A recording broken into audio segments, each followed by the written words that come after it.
Good morning, everyone. Good to see you in person. First of all, thank the organizing committee for the opportunity to present today. This is my license plate before I joined in Curator. Texas government want me work on the MPS, so it's my destiny.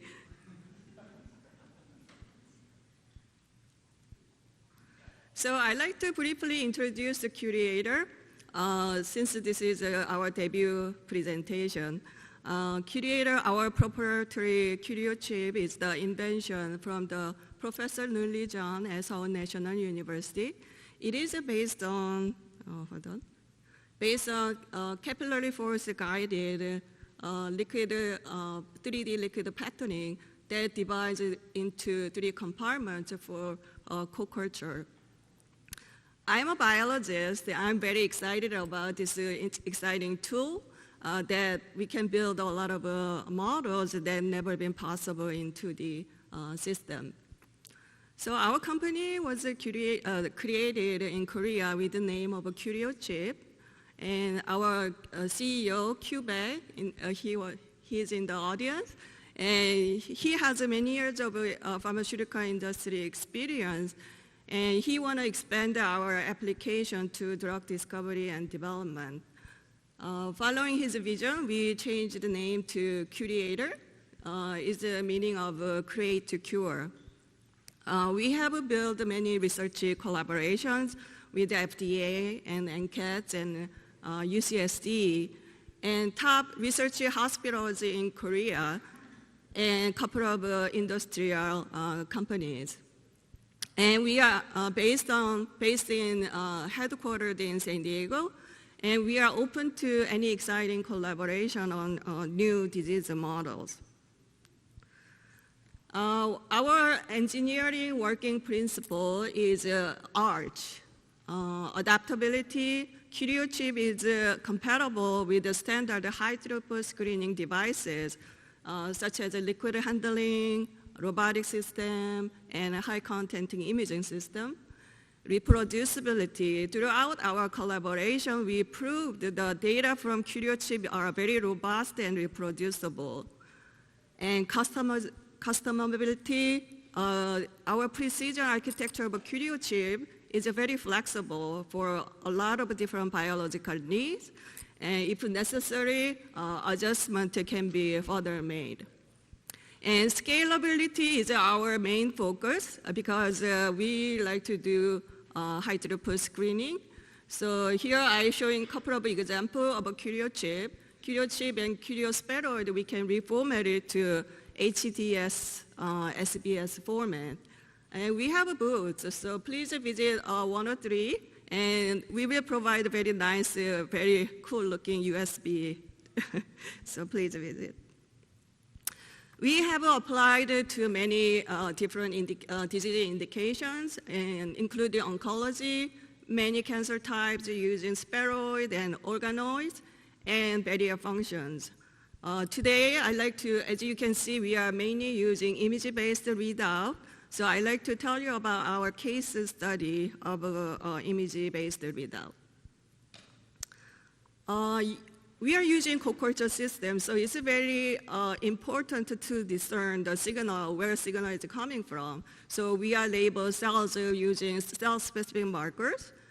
And imaging readout can provide very rich information by multiplexing. And also we can incorporate mechanistic markers such as Ki67 for proliferation or apoptosis for cell death. But as you're aware, the image-based data has challenges. First of all, the size of data is so huge, it's very hard to maneuver. Uploading, even open the file, or analyzing file. Even if comparing image to image seems to be kind of daunting. And high content screening system has been around several years, many years. So image analysis tools available for 2D system, but not many image analysis tools available for 3D imaging.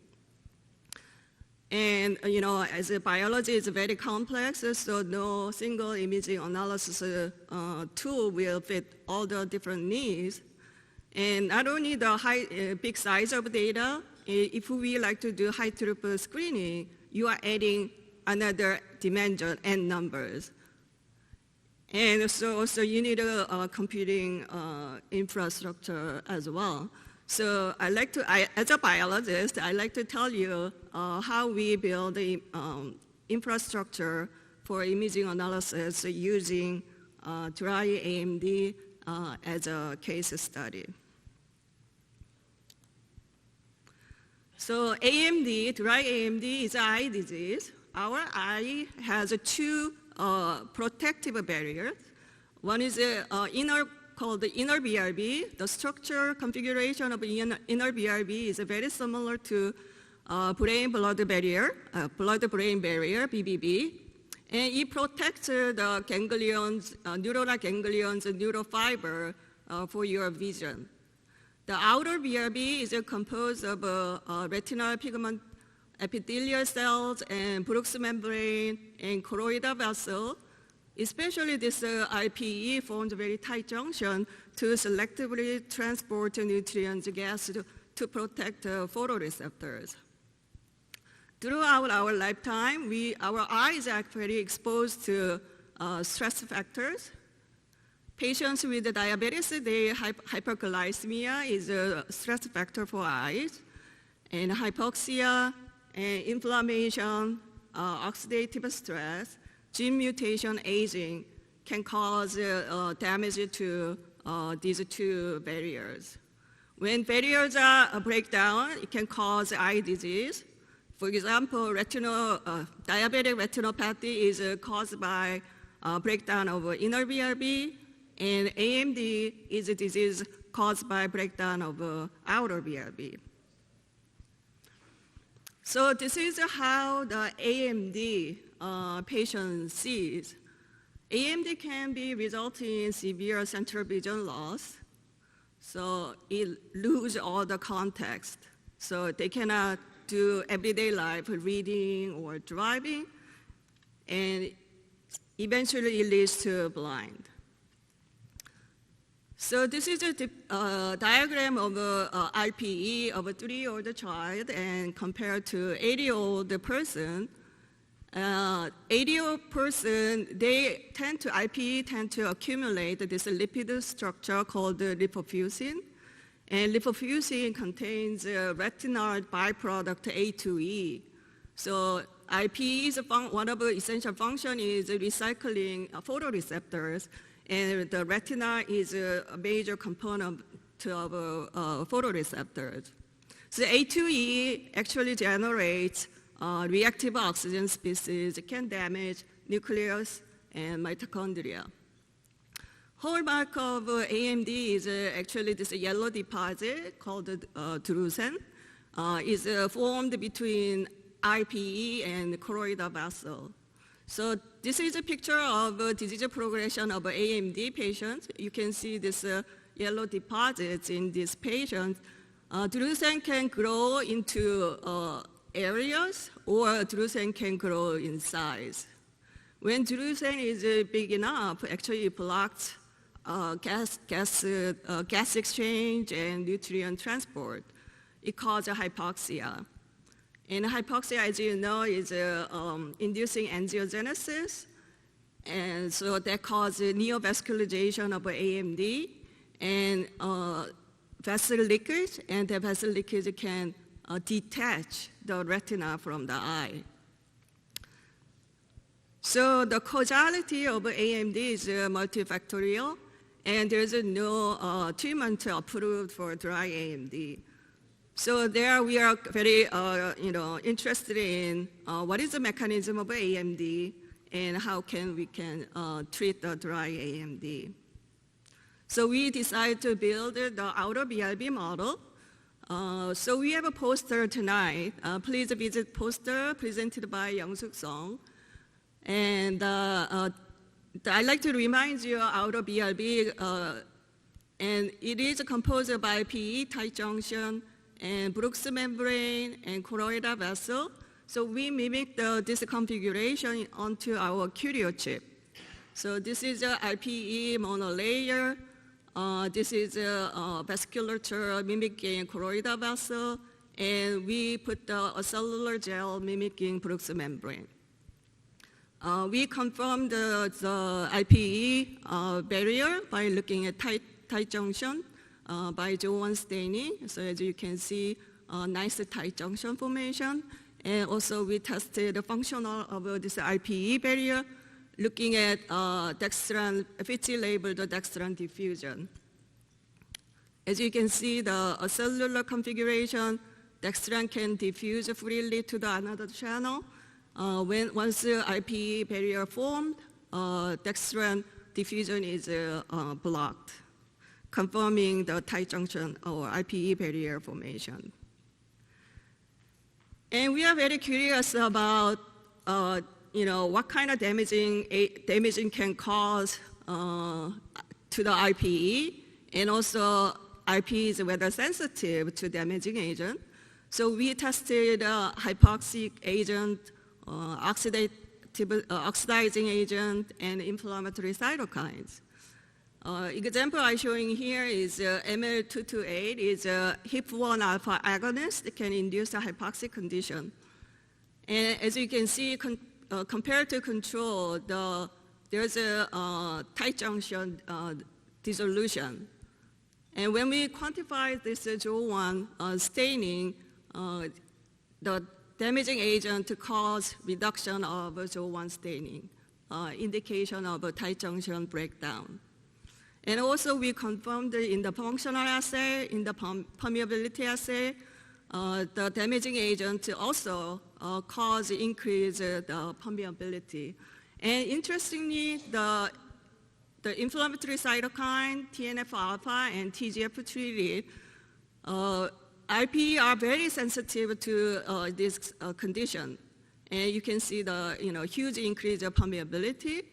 But the Jo1 staining didn't reflect that degree of increase in the permeability. So I would like to discuss this one deviation in the later slide.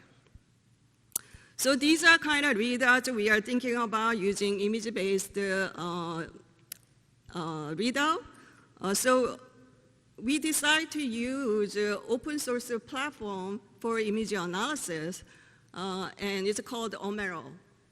Omero is a central repository for microscopic images from many different devices and many different formats of image data. We can upload and view, organize, analyze, and even share with a collaborator, and you can control the access of the data to the collaborator. So I thought that this could be a standardization tool for the imaging readout. And you can also build your own imaging analysis tool, and you can run script on Omero. So this is our user case. So we use the high content confocal system from Yokogawa, CQ1. So scientists read the images and upload it to Omero server. And also we can upload metadata, including experimental conditions, such as drug name, drug treatment, and drug dose.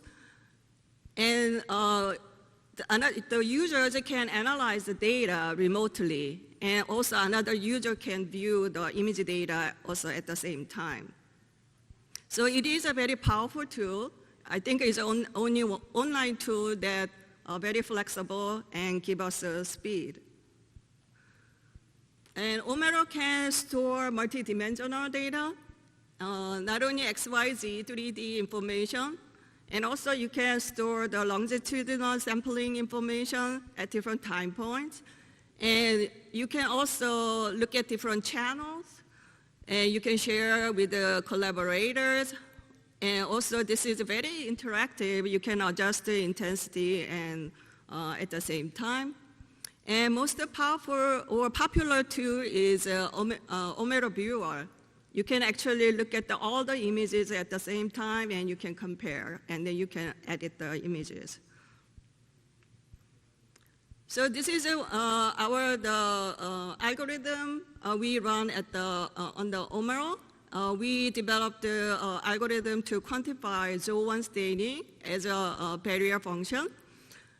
Once we determine ROI or IPE area, we quantify ZO1 intensity. And we like to normalize to cell numbers. So it is very difficult to count cell numbers on the chip. So we decided to use a nucleus count as a cell number. So we developed a program that you can segment the nucleus and count the nucleus. And so finally, we normalize the ZO1 staining to cell number.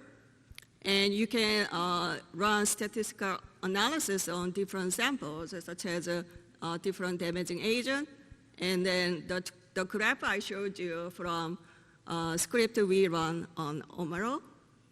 As I discussed earlier, the inflammatory cytokine TNF-alpha and TGF-beta treated didn't reflect the permeability increase. So when we looked at the images, actually, contrast to other damaging agents actually showing reduction of ZO1 intensity, inflammatory cytokine actually caused the morphology change, and that causes somehow random aggregation of ZO1. So that's why ZO1 stays, but there is no barrier function. So we are currently optimizing this ZO1 intensity calculation by co-localizing ZO1 staining to tight junction or membrane. So this is our workflow we built for high throughput screening. So we actually developed customized in-house program to automatically upload our image data from CQ1 and also imaging stitching analysis. Is automatically completed once our image acquisition is done. The output of this file is in Excel format with the metadata information, drug treatment and drug concentration. And we can submit to statistical analysis, or you can select the data and you can make a graph. And also another thing, the popular thing is you can use imaging thumbnail for your output file, for your PowerPoint presentation and reports or manuscript. For robust imaging data as your readout, I recommend to validate your imaging readout using orthogonal assays such as looking at RNA level or protein level or biochemical analysis and validate your imaging readout. So I told you that we create our built-in environment for high throughput screening imaging analysis.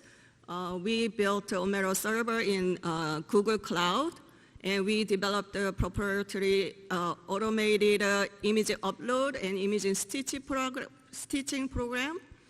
And also, you can analyze the image data anywhere remotely. The program, image analysis tool we developed are including for vasculogenesis and image intensity statistic analysis, and also automated tumor segmentation, and also deep learning-based 2D nucleus detection. So, but we are continue developing imaging analysis tool. So for today's session, and in conclusion, for robust and reproducible imaging readout, I think it's depending on disease models that you are developing, but I recommend if you decide to use image data as your readout, I think cross-validation is the key, make it more robust. So, such as non-imaging data, RNA, qT-PCR, or proteomes or secretome analysis. Standardization and harmonization approach. I like to kind of mention that we are using many different type of instrument and devices. So, open source platforms such as Omaro could be a good tool for, using, consolidate all different format of image data. And also, not many 3D image analysis tools are available, so maybe we can create a working environment to share imaging analysis tool to promote the standardization and move forward the MPS technology faster. So this is sharing my thoughts on the standardization, and I'd like to thank our team members, especially Q Beck. He's the CEO, very supportive, and also data scientist team, Jun Sung Yoon, and biology team, Young Suk Song, and engineer team, and our founder, Luli John, and also our eye doctor, Jo Dong-hyun at Seoul National University. Thank you for your attention, and I will answer if you have any questions. Thank you.